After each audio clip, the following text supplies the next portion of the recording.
Hello, this Touchcast is designed to help you explore the purposes for and possibilities of this Moodle site designed to help you with classroom interventions for literacy. As you'll see at the top is the cognitive model, which we'll explore a little more in detail in a bit, but it's a way of thinking about literacy processing and student needs.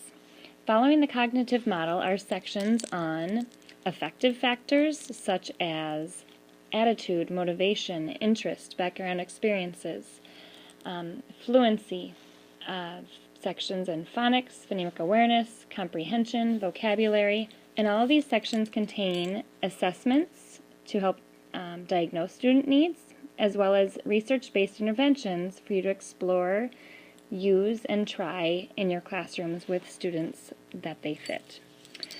Possibilities for this Moodle course are to give you a place to start thinking about assessing student strengths and needs using the cognitive model as a guide, and then just to explore and examine assessments that might work for your entire class, for some of your students, or possibly just one student of concern.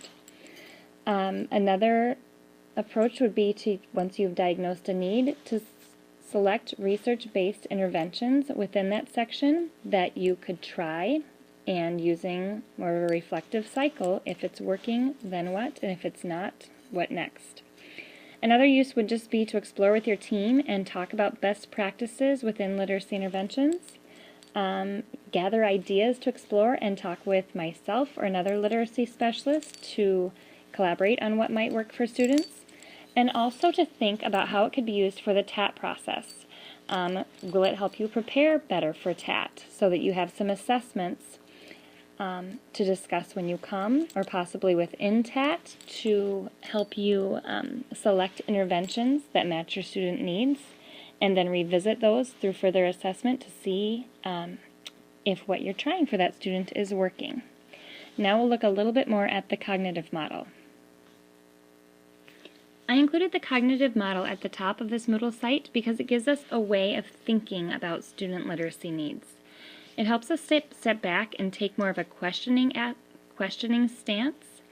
What this is not designed as is a flow chart. It's not do this, then if they have this, try this. Look at it more as a backwards design. The goal of reading being reading comprehension. Think of this more as if they're not comprehending, then what, or why not? Does the student have fluency that matches the text meaning?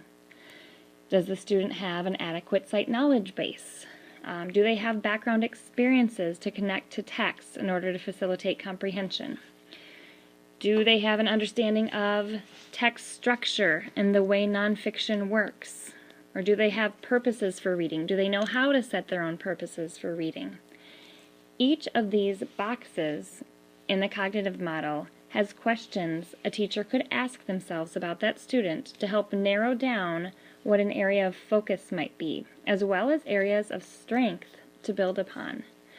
So again, this isn't viewed as a flow chart, but more as a way to step back and take a question-asking stance, student by student, to really kind of untangle the mystery of what might be impeding their reading comprehension.